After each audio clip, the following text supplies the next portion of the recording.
Hello everyone, welcome back to our channel. Today we will start a new lesson that's name is Women's Education written by S. Radhakrishnan. Full name is Dr. Sarvapalli Radhakrishnan. So first of all, let's discuss about the author. देखते हैं author के बारे में। राधा कृष्णन है वो free या independent India के second में प्रेसिडेंट रह चुके हैं और वो एक महान फिलोसोफर, एक राजनेता, स्टेट में पॉलिटिशियन, प्रभावशाली स्पीकर रहे हैं और वर्ल्ड में फेमस एक राइटर भी रहे हैं। He was appointed as professor of philosophy in Calcutta university. उनको कलकत्ता यूनिवर्सिटी का प्रोफेसर भी चुना गया था और आफ्टर इट इसके बाद ही became an Indian ambassador to USSR, यानी यूएसएसआर जो ऑर्गेनाइजेशन थी वर्ल्ड में, उसमें इंडिया को रिप्रेजेंट करने वाले व्यक्ति थे। और some of his famous books are Indian philosophy, Hindu view of life and philosophy of Upanishad, and he died in 1975. So after the author we will discuss about the summary of lesson, यानी lesson में क्या क्या बताया गया है उसकी summary देखते हैं। Women's education has been selected from Dr. Radhakrishnan famous book True Knowledge which was published in 1970. जो आपका लेसन है वुमेन्स एजुकेशन वो सिलेक्ट किया गया है डॉक्टर राधा कृष्णन की एक फेमस बुक ट्रू नॉलेज से, जो कि पब्लिश हुई थी 1970 में। It deals with the education of women in India. इस बुक में मेनली किस पर फोकस किया गया है? भारत में महिलाओं की एजुकेशन के ऊपर। The author is not satisfied with the present day education because it is not widespread and deep. The author यानी जो राधा कृष्णन है वो सेटिस्फाइड नहीं है किससे? प्रेजेंट डे एजुकेशन से। जो आजकल की जो एजुकेशन है, जिस तरह की एजुकेशन सिस्टम है, उससे सेटिस्फाइड या संतुष्ट नहीं है, क्योंकि it is not wide spread, क्योंकि ये विस्तृत नहीं है, यानी सब चीजों के बारे में नहीं बताया जाता, एंड डीप, और ना ही ये गहरी है, यानी अंदर तक चीजों को नहीं बताया जाता। Nowadays the education gives emphasis on the knowledge of the world and the technical skills to earn a livelihood. जो आजकल की जो शिक्षा है वो केवल और केवल क्या फोकस करती है? एम्फेसिस फोकस करती है, बल देती है the knowledge of the world, विश्व का ज्ञान कराती है, and technical skill to earn a livelihood, और आजीविका कमाने के लिए जो स्किल्स होती है, कौशल होते हैं, केवल उन्हीं को प्रदान करती है। It does not lead us towards a higher life. और वास्तव में ये जो चीज है नहीं, केवल इतनी सी जो ज्ञान प्राप्त होता है हमको कि हम अपनी केवल आजीविका कमा सकें या थोड़ा वर्ल्ड के बारे में जान सके, ये हमें टुवर्ड्स अ हायर लाइफ की तरफ नहीं ले जाती, यानी उच्च जीवन की तरफ नहीं ले जाती है। So the present day education is not true education at all. तो जो आज की जो एजुकेशन है, जो शिक्षा है, वो किसी भी प्रकार से ट्रू एजुकेशन या सच्ची शिक्षा नहीं है। True education makes our conduct better. तो ट्रू एजुकेशन क्या है रियल में? True education makes our conduct better, कि वो हमारे कंडक्ट को बेटर करती है। कंडक्ट यानी बिहेवियर या व्यवहार, बेटर यानी बेहतर करती है हमारे बिहेवियर को। It leads us towards spiritual world, और ये हमें आध्यात्मिक वर्ल्ड की तरफ ले जाती है जहां हम शांत मन से सोचते हैं, विचार करते हैं और एक फिजिकल वर्ल्ड से दूर रहते हैं। For this the author advises us to study classics। और इस चीज के लिए कि हम ट्रू एजुकेशन प्राप्त करें, तो जो ऑथर है वो हमें एडवाइस देते हैं या सलाह देते हैं टू स्टडी क्लासिक्स, कि हम क्लासिक्स यानी ग्रंथों को पढ़ें, जो वेद है हमारे और उपनिषद है, उनमें बहुत अच्छी अच्छी शिक्षाएं दे रखी हैं, हम उनको पढ़ें। Which are the store house of knowledge, जो कि ज्ञान के भंडार है, स्टोर हाउस। सो अब देखते हैं इसका first paragraph. You are living in an age when there are great opportunities for women in social work, public life and administration. You are living in an age, कि आप जी रहे हैं ऐसे दौर में या ऐसे समय में, when there are great opportunities, जहां पर महान अवसर हैं या बहुत ही अच्छे अवसर हैं for women, महिलाओं के लिए, in social work, सामाजिक कार्यों में, public life, सार्वजनिक जीवन में, एंड एडमिनिस्ट्रेशन और प्रशासनिक कार्यों में महिलाओं के लिए बहुत ज्यादा अवसर अवेलेबल है। Society requires women of disciplined minds and restaurant manners. जो सोसाइटी है, जो समाज है, उसको आवश्यकता है, जरूरत है महिलाओं की। कैसी महिलाओं की? डिसिप्लिन्ड माइंड, डिसिप्लिन यानी वेल ऑर्डर्ड या सुव्यवस्थित मस्तिष्क वाली महिलाओं की, एंड रेस्ट्रेंट यानी नियंत्रित या कंट्रोल्ड, मैनर्स मतलब बिहेवियर यानी नियंत्रित व्यवहार और सुव्यवस्थित मस्तिष्क वाली महिलाओं की आवश्यकता है सोसाइटी को। What ever line of work you undertake, what ever line of work यानी चाहे जो भी कार्य यू अंडरटेक, अंडरटेक यानी अपनाना या शुरू कर देना, कि चाहे जो भी कार्य आप अपनाते हैं या करना शुरू करते हैं, you should bring to it an honest and discipline mind. तो आपको उसको कैसे करना चाहिए, पूरा एंड ऑनेस्ट यानी ईमानदारी से, एंड डिसिप्लिन माइंड और सुव्यवस्थित मस्तिष्क को लगाना चाहिए उस कार्य में। तो क्या होगा, you will then succeed and have the joy of your work, then you will, तब आप सफलता प्राप्त करेंगे, and have the joy of your work, और अपने कार्य का आनंद उठाएंगे। यानी चाहे आप जो भी कार्य अपनाते हो या करना शुरू करते हो, उसको हमेशा ईमानदारी से करो और अपने मस्तिष्क को वेल ऑर्डर्ड रखो।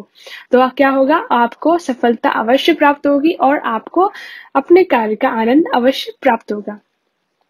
Next paragraph, actually in our country education so far as girls education is concerned is not widespread enough, कि एक्चुअली कि वास्तव में इन आवर कंट्री, हमारे देश में जो एजुकेशन है, और सो फार एज, और जहां तक हम बात करें गर्ल्स एजुकेशन, कंसर्न मतलब उसकी बात करें कि वास्तव में हमारे देश में शिक्षा, जहां तक कि लड़कियों की शिक्षा की बात करें, is not wide spread enough, वो पर्याप्त विस्तृत नहीं है। वाइड स्प्रेड यानी विस्तृत, इनफ मतलब पर्याप्त है, काफी ज्यादा विस्तृत नहीं है, बहुत ज्यादा लिमिटेड एजुकेशन है गर्ल्स के लिए। So every institution which contributes to the education of girls is worthy of recognition and encouragement. So every institution, तो जो प्रत्येक संस्था होती है, इंस्टीट्यूशन जो प्रत्येक संस्था होती है, which contributes, जो योगदान प्रदान करती है या योगदान करती है, to the education of girls, महिलाओं की या लड़कियों की एजुकेशन में योगदान प्रदान करने वाली प्रत्येक संस्था को हमें क्या करना चाहिए, वो क्या है, वर्दी, वो योग्य है, रिकॉग्निशन एंड एनकरेजमेंट, मान्यता और प्रोत्साहन के योग्य है। यानी हमें उसको प्रोत्साहन करना चाहिए, उसको और आगे बढ़ाने के लिए उसको मान्यता प्रदान करनी चाहिए, उसको सम्मान प्रदान करना चाहिए। But लेकिन I am anxious that the kind of education that is imparted must not only be broad but should also be deep. लेकिन यहाँ पर राधा कृष्ण अपना व्यू एक्सप्रेस करते हैं, बट लेकिन I am anxious, लेकिन मैं चिंतित हूँ that के the kind of education, कि उस प्रकार की शिक्षा that is imparted, जो दी जाती है, imparted यानी प्रदान करना, कि इस प्रकार की शिक्षा जो दी जाती है, must not only be broad, वो न केवल कैसी हो, ब्रॉड हो यानी विस्तृत हो, बट लेकिन और कैसी भी हो, शुड ऑल्सो बी डीप, और गहरी भी हो, यानी चीजों को गहराई में भी बताया जाए। We are lacking in depth, lack मतलब कमी या अभाव होना, डेप्थ मतलब गहराई का, कि हमारे अंदर गहराई का अभाव है, हम चीजों को केवल ऊपर ऊपर से पढ़ा देते हैं, उसमें ज्यादा गहराई तक नहीं जाते हैं। तो we are lacking in depth, कि हमारे अंदर गहराई का अभाव है, हमें अपनी एजुकेशन में थोड़ी डेप्थ भी लानी चाहिए।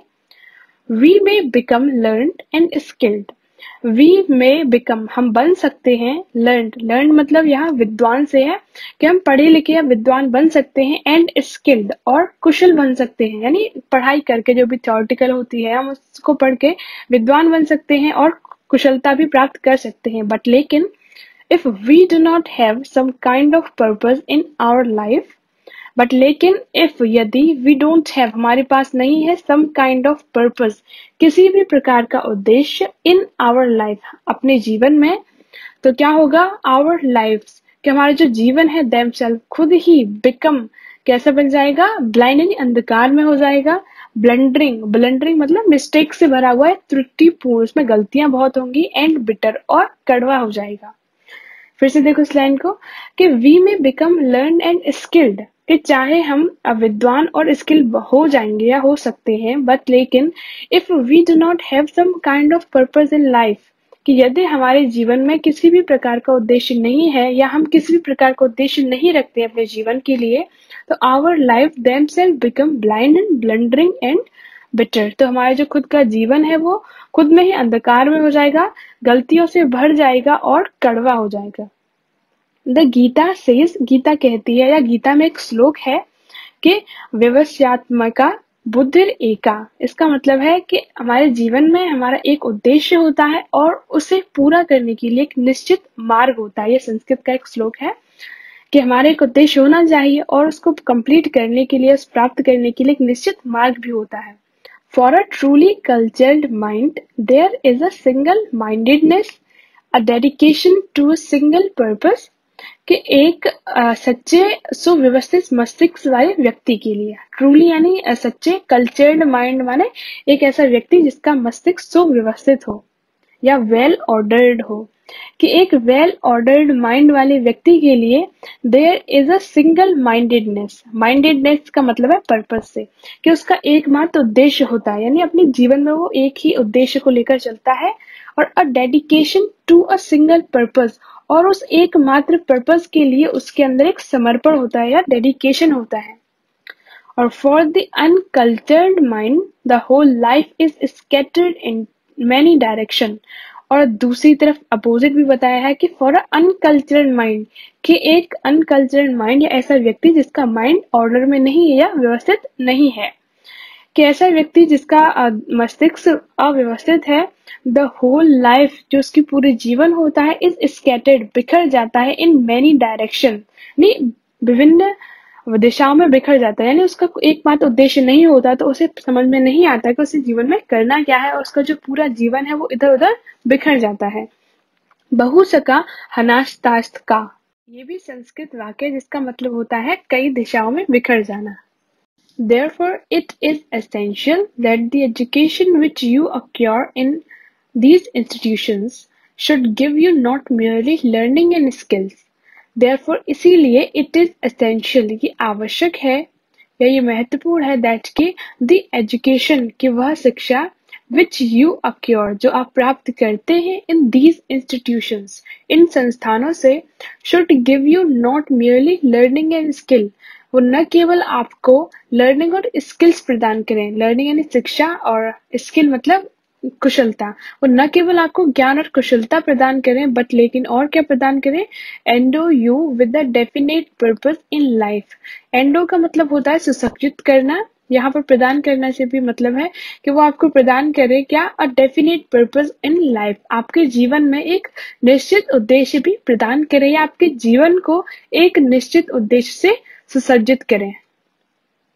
What that purpose is, you have to define for yourselves. What that purpose is, कि जो आपका पर्पस है, you have to define for yourself, वो आपको खुद के लिए खुद ही परिभाषित करना होगा। You have to define, वो आपको परिभाषित करना है, for yourself, अपने आप या अपने ही लिए आपको डिफाइन करना है। It is said, ऐसा कहा जाता है, that कि विद्या गिव्स यू विवेक, कि जो विद्या होती है, जो नॉलेज होती है, गिव्स यू विवेक, हमें क्या प्रदान करती है, विवेक यानी सोचने समझने की शक्ति, और विमर्श रूपणी विद्या gives you a sense of what is right, और जो विमर्श रूपणी विद्या होती है वो हमको क्या सेंस देती है, क्या सेंस यानी ज्ञान देती है, ऑफ व्हाट इज राइट, कि क्या सही है, यानी क्या सही है, इसको समझने में हमको ज्ञान प्रदान करती है, एंड हेल्प्स अस, और हमारी सहायता करती है, टू अवॉइड, दूर रहने में, व्हाट इज रॉन्ग, जो चीजें गलत हैं, यानी जो विमर्श रूप में जो विद्या होती है वो हमें सही का ज्ञान कराती है और गलत चीजों से दूर रहने में हमारी सहायता करती है। You must try, therefore, to find out what is required of you in this generation. You must try, आपको अवश्य कोशिश करनी चाहिए, therefore यानी इसीलिए, कि इसीलिए आपको अवश्य कोशिश करनी चाहिए, to find out, ये पता लगाने की, what is required of you, कि आपकी आवश्यकता क्या है, इन दिस जनरेशन, इस पीढ़ी में, यानी इस टाइम की जनरेशन है, इसमें आपसे क्या अपेक्षा की जाती है, यानी आपसे क्या रिक्वायरमेंट्स है इस जनरेशन को। A purpose which held good centuries ago may not hold good today. A purpose कि एक उद्देश्य, which held, जो माना जाता था, good अच्छा, centuries ago यानी कई शताब्दी पहले जो उद्देश्य अच्छा माना जाता था, may not hold good today, वो आज अच्छा नहीं माना जाता या नहीं माना जा सकता, in view of the rapidly changing condition of our country and the world, कि हमारे देश और विश्व की रैपिडली चेंजिंग कंडीशन, तेजी से परिवर्तित हो रही कंडीशन यानी स्थितियों की दृष्टि से हो सकता है कि जो पर्पस सेंचुरीज पहले अच्छा माना जाता हो अब वो अच्छा न माना जाए। फिर से देखो यहाँ से, You must try therefore to find out what is required of you in this generation, कि इसीलिए आपको अवश्य कोशिश करनी चाहिए ये पता लगाने की कि इस जनरेशन या इस पीढ़ी में आपसे क्या अपेक्षा की जाती है। A purpose which held good centuries ago may not held good today in view of the rapidly changing condition of our country and of the world, कि विश्व और हमारे देश की तेजी से परिवर्तित हो रही स्थिति के दृष्टि से हो सकता है जो कई सदियों पहले जो उद्देश्य अच्छा माना जाता था वो अब अच्छा न माना जाए। मतलब यह है कि हमें टाइम के अकॉर्डिंग अपने उद्देश्यों को भी थोड़ा परिवर्तित करना चाहिए according to changing conditions.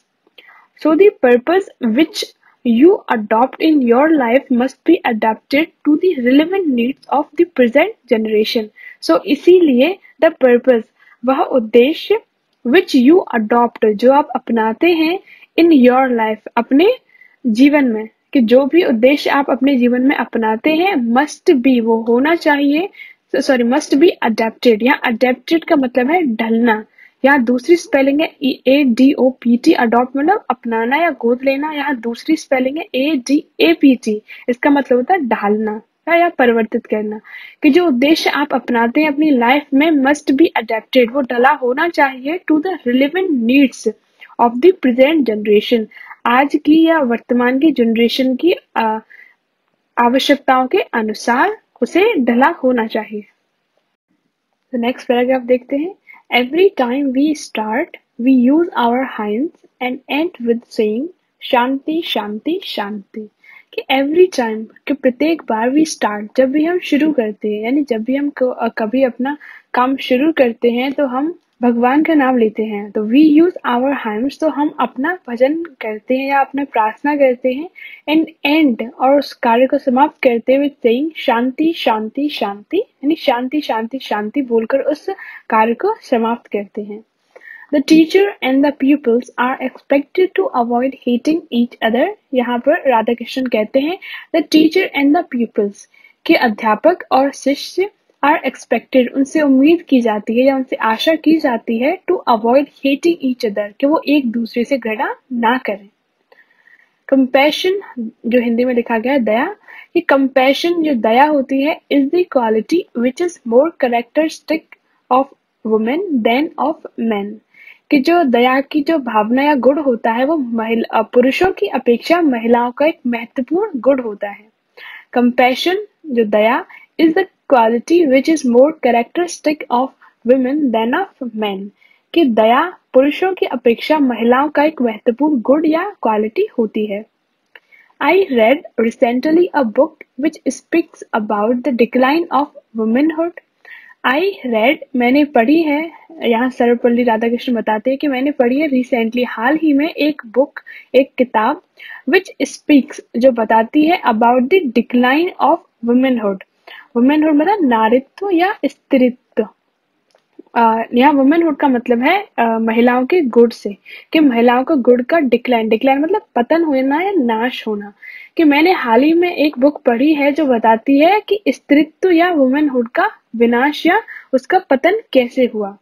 And says और वो बताती है बुक या उस बुक में दिया गया है दैट्स के दिस इज सो, कि ऐसा इसीलिए है यानी वुमेनहुड का पतन इसीलिए हुआ है बिकॉज क्योंकि there is a decline in compassion, कि कंपैशन का डिक्लाइन हुआ है यानी दया का भी पतन हुआ है, इसीलिए वुमेनहुड या नारित्व का भी पतन हो गया है।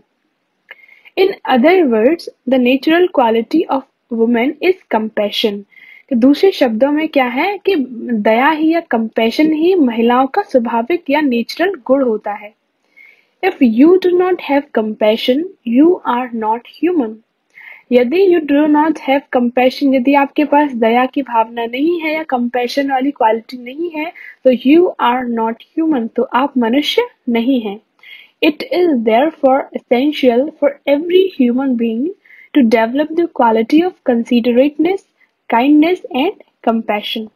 इसीलिए इट इज एसेंशियल, ये आवश्यक है फॉर एवरी ह्यूमन बीइंग, प्रत्येक मनुष्य के लिए, टू डेवलप, कि वो उत्पन्न करे या विकसित करे द क्वालिटी, गुड को, किस किस के गुड को, कंसीडरेटनेस, कंसीडरेटनेस का मतलब होता है किसी, मतलब दूसरे व्यक्तियों का केयर करना या ध्यान रखना है, स्नेह भी मान सकते हो कि स्नेह का भावना, काइंडनेस, दयालुता की भावना, एंड कंपैशन, और दया का गुण को से विकसित करना चाहिए।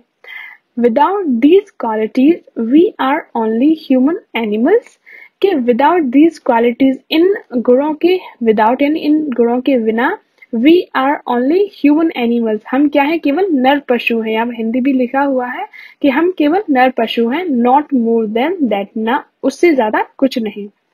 तो फिर से देखो इसको, इसमें क्या बताया गया है कि जो दया होती है वो महिलाओं का एक महत्वपूर्ण गुण होती है और पुरुषों की अपेक्षा महिला में ज्यादा पाई जाती है। फिर यहाँ राधा कृष्ण बताते हैं कि मैंने हाल ही में एक पुस्तक पढ़ी है जो नारीत्व या स्त्रीत्व के पतन के बारे में बताती है, और उसमें बताया गया है कि ऐसा इसीलिए हुआ है, यानी वुमेनहुड का पतन इसीलिए हुआ है क्योंकि दया की भावना का पतन हुआ है। इन अदर वर्ड्स, दूसरे शब्दों में ये क्या है कि महिलाओं का स्वाभाविक गुण दया होता है, या दया ही महिला का स्वाभाविक गुण होता है, और यदि हमारे अंदर दया की भावना या दया का गुण नहीं है तो हम इंसान या मनुष्य नहीं है।